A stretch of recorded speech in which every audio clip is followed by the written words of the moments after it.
Yo, welcome back to the channel. Today, we're going to be giving the vet here a bit of a checkup.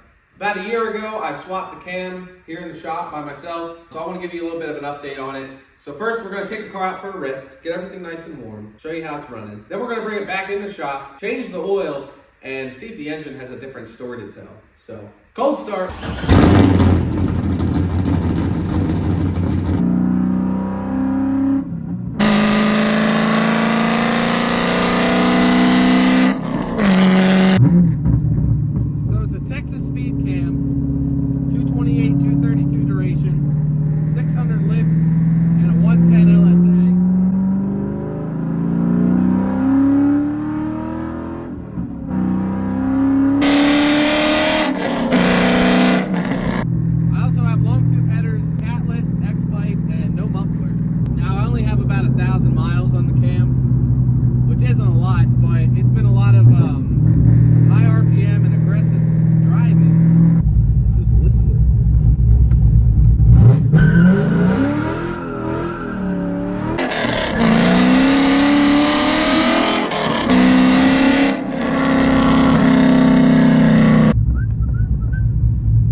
Should be nice and toasty now. I got the car up on wood so I can fit my jack underneath.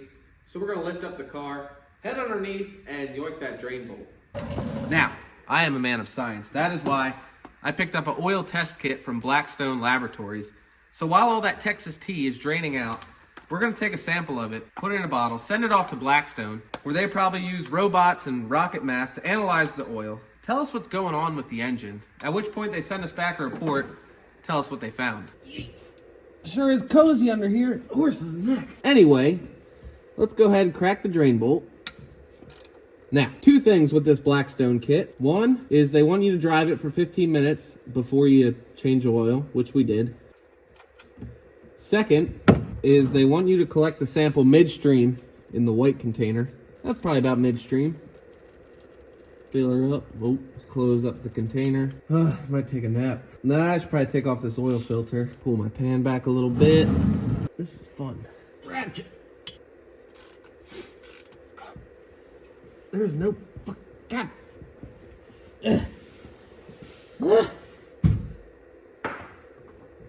Oh.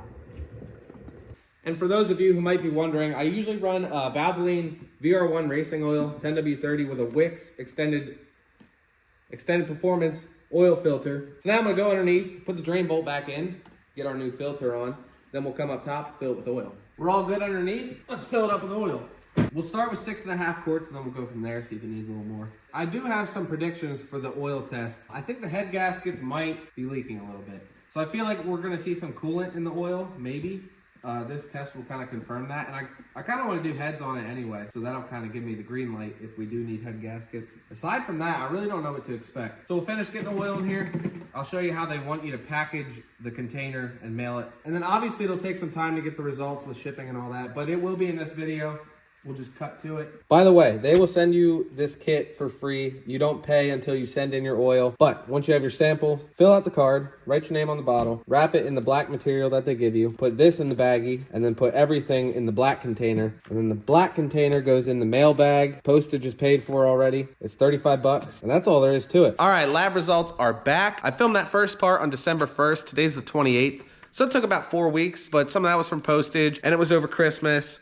Hope you had a good one, by the way. But I don't think I'm mad about it. Anyway, let's check it out. Okay, let me throw up the results on the screen right now so you can pause and do whatever you want. The numbers in the second column are the results in parts per million, and then the far right column is the average for our application, which is the LS1. So some things I want to highlight. I said something about the head gaskets, but if we come down here, the antifreeze 0.0 in the oil, none. And the car doesn't visibly leak coolant, so I think they're fine. Everything else looked good down there. The concerning thing was the copper, lead, and tin content were far above average. They left me a comment saying the Trio can show excess bearing wear, so that's a little concerning. So I'll have to keep an ear out for that. But they also said there was no mention of recent work because I forgot to tell them that I cammed it, and that's my fault. And they did say then if there are any repairs or new parts recently, then it could be a wear-in factor. So let's just chalk it up to that. Yeah. But yeah, everything else looked pretty great. I'm definitely going to do this again at the next oil change to see if those numbers improve, and then probably still do nothing about it till it throws a rod. But that is going to wrap it up for this one, guys. I hope you enjoyed it. If you liked the video, consider subscribing. Take it easy. See you in the next one.